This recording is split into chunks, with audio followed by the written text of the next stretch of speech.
Olá, que a paz do Senhor esteja com você e com toda a sua família. Seja muito bem-vindo aqui ao nosso espaço de reflexão, o canal Semeando Vidas. É uma alegria imensa ter você conosco hoje para abrirmos juntos as páginas da Escritura e descobrirmos as maravilhas que Deus reservou para nós. Hoje vamos embarcar em uma jornada fascinante, uma verdadeira investigação arqueológica da fé, mergulhando nas profundezas do Antigo Testamento. Muitas pessoas olham para essas histórias antigas e veem apenas leis, genealogias, relatos de um povo distante.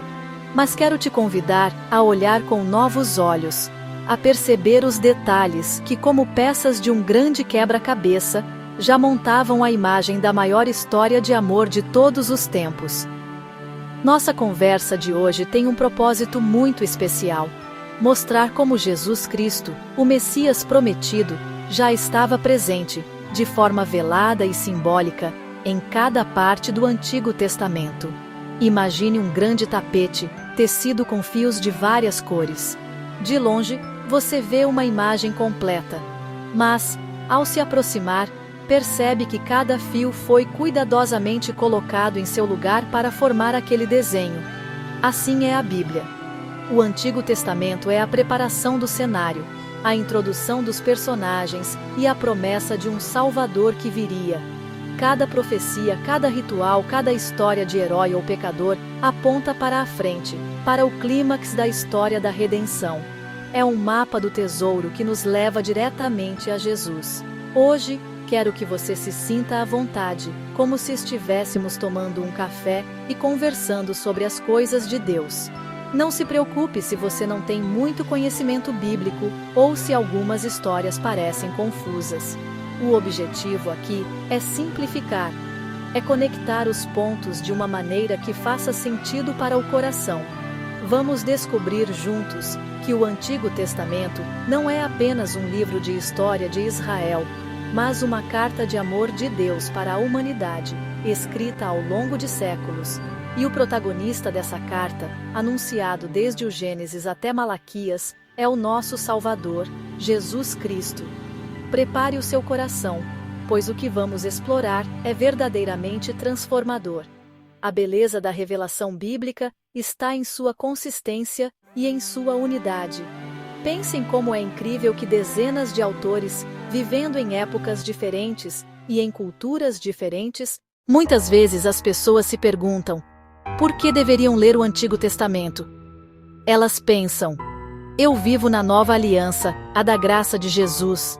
Por que preciso de histórias sobre leis, sacrifícios de animais, guerras antigas? Essa é uma pergunta muito válida, e a resposta é surpreendente.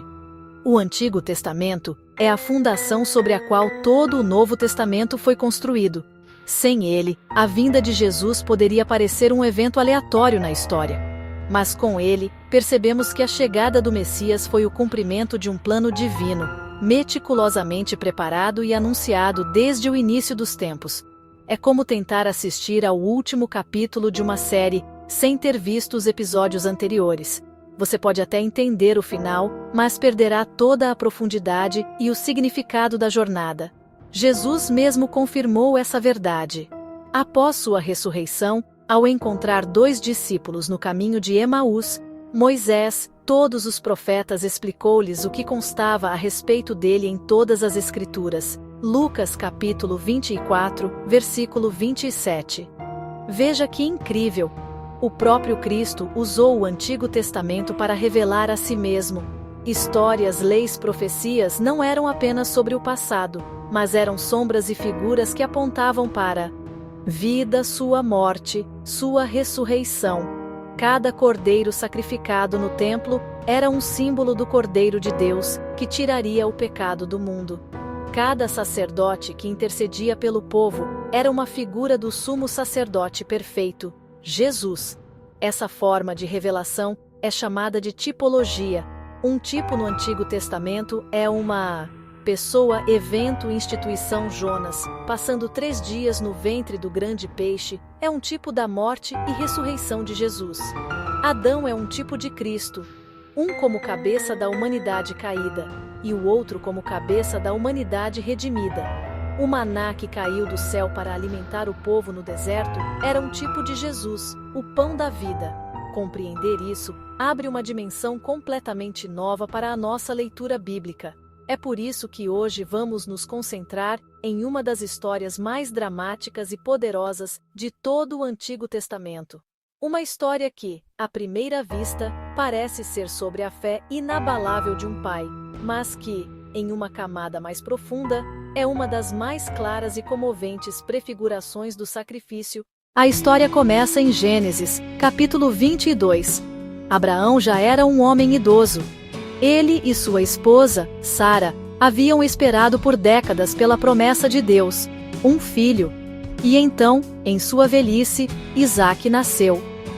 O nome Isaque significa riso, pois Sara riu de incredulidade quando ouviu que teria um filho em idade tão avançada.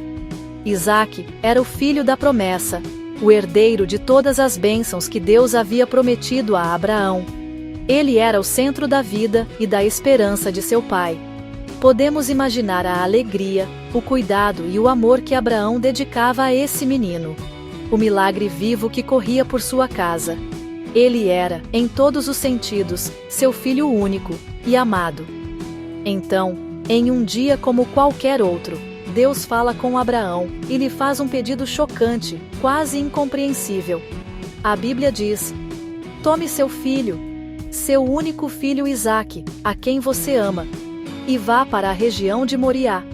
Sacrifique-o ali como holocausto num dos montes que eu lhe mostrarei.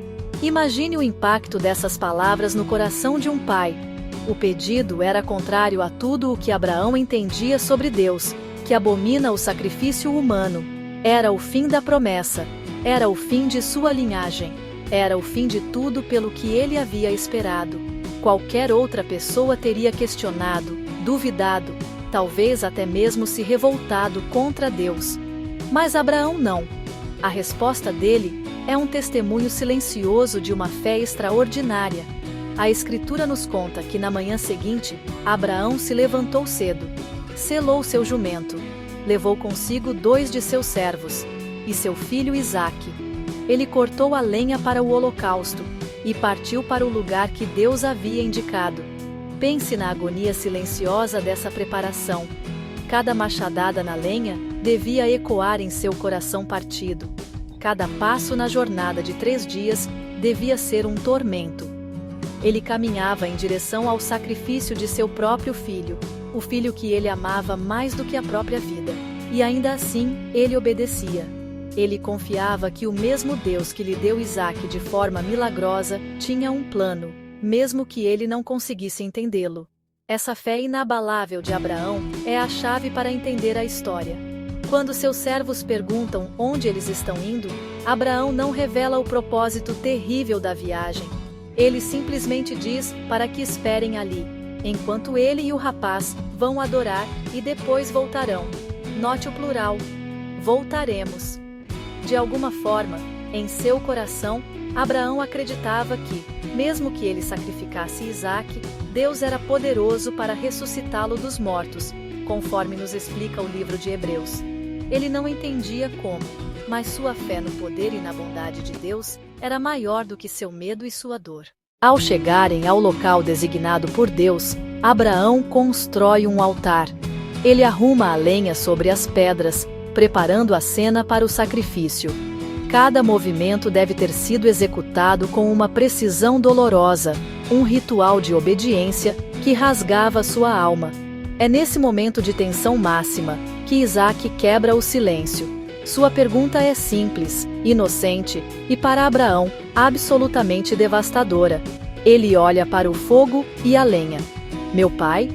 Eis o fogo e a lenha. Mas onde está o cordeiro para o holocausto? Essa pergunta revela a confiança pura de um filho em seu pai. Ele sabe que para um sacrifício é necessário um cordeiro, e ele confia que seu pai providenciou tudo. A resposta de Abraão é uma das declarações de fé mais profundas de toda a Bíblia. Deus mesmo proverá o cordeiro para o holocausto, meu filho. Em hebraico, a frase Deus proverá é Yahweh Ireh.